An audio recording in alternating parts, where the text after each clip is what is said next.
వికారాబాద్ జిల్లా చౌడాపూర్లో దారుణం వెలుగు చూసింది. ప్రియుడితో కలిసి భర్తను భార్య హత్య చేసింది. ట్రాక్టర్తో ఢీకొట్టి ప్రమాదంగా చిత్రీకరించే ప్రయత్నం చేశారు. మృతుడి భార్య కవిత, ఆమె ప్రియుడు రామకృష్ణను పోలీసులు అదుపులోకి తీసుకున్నారు.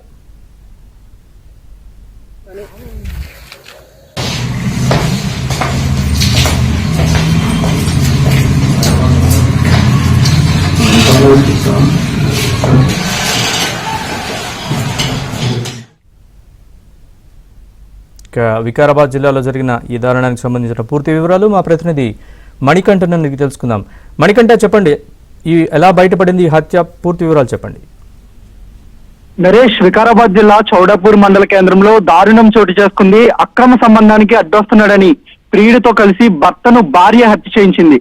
చౌడాపూర్ ప్రాంతానికి చెందిన కర్రి వనిత, అదే గ్రామానికి చెందిన దాసరి రామకృష్ణ గత కొన్నేళ్లుగా వీళ్ళిద్దరి మధ్య అక్రమ సంబంధం కొనసాగుతూ ఉంది. అయితే ఈ నేపథ్యంలోనే కవిత, రామకృష్ణ అక్రమ సంబంధం వ్యవహారం భర్త రత్నయ్యకు తెలియడంతో భార్య కవితను రత్నయ్య అనేక మార్లు హెచ్చరించాడు. తనతో పెళ్లైనప్పటికీ, అలాగే పిల్లలు ఉన్నప్పటికీ రామకృష్ణతో అక్రమ సంబంధం కొనసాగించడం మంచి పద్ధతి కాదని రత్నయ్య అనేక సార్లు కవితనైతే హెచ్చరిస్తూ ఉన్నాడు. అయితే తమ అక్రమ సంబంధానికి అడ్డొస్తున్నాడని రత్నయ్యను ఎలాగైనా మట్టుబెట్టాలనే ఉద్దేశంతో ప్రియుడి రామకృష్ణ సాయాన్ని అయితే కోరింది. ఈ క్రమంలోనే రత్నయ్య ఉదయం పొలం నుండి అక్కడ పనులు చేసుకుని ఇంటికి వచ్చే క్రమంలో ట్రాక్టర్ తో రత్నయ్యను అత్యంత దారుణంగా రామకృష్ణ ఢీకొట్టి అక్కడి నుంచి అయితే పరారైపోయాడు.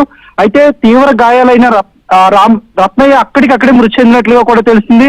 అయితే ఈ మృతిపై రత్నయ్య తన సోదరుడు పోలీసులకు ఫిర్యాదు చేశాడు. తన అన్న మృతిపై అనేక సందేహాలు ఉన్నాయని పోలీసులకు ఫిర్యాదు చేయడంతో రంగంలోకి దిగిన పోలీసులు రామకృష్ణ అలాగే కవిత మధ్య గత కొద్దేళ్లుగా అక్రమ సంబంధం కొనసాగుతుందని పోలీసులు అయితే గుర్తించారు. ఈ నేపథ్యంలోనే వీళ్ళిద్దరిని పోలీసులు అదుపులోకి తీసుకుని విచారించగా వీళ్ళిద్దరి మధ్య అక్రమ సంబంధం కొనసాగుతుందని పోలీసులు అయితే నిర్ధారణకు వచ్చారు.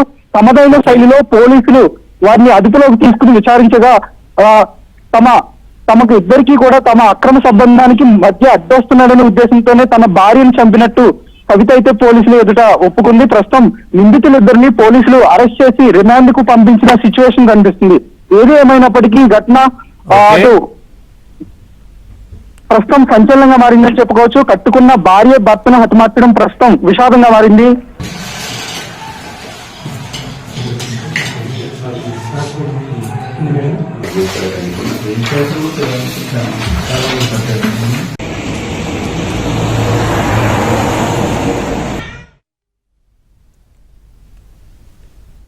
ఇప్పుడు 12/12/2025 రోజు 11 గంటలకు మాకు ఒక కంప్లైంట్ వచ్చింది.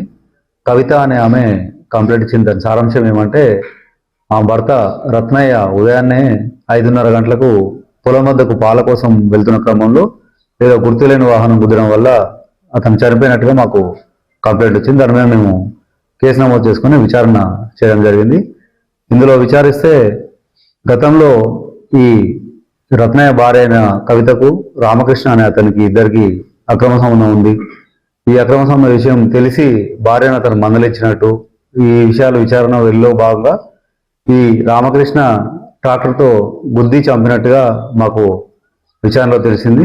దాంట్లో రత్నయ్య భార్య కూడా అతనికి సహకరించి వాళ్ళ అక్రమ సంబంధానికి ఈయన అడ్డం వస్తున్నానని చెప్పేసి కారణంతో అతని అడ్డు తొలగించుకోవాలని చెప్పేసి ఉద్దేశంతో అతను పథకం ప్రకారంగా వాళ్ళ బావమరిది ఇప్పాయిపల్లి వాళ్ళ బావమరిది దగ్గర నుంచి ట్రాక్టర్ తెచ్చుకొని ఆ ట్రాక్టర్తోనే ఉదయాన్నే ఈ రత్నయ్య పాలకు వెళ్తున్న క్రమంలో ఈయన ట్రాక్టర్తో వెళ్ళి అతన్ని గుద్ది చంపినట్టుగా మాకు విచారణలో తెలిసింది.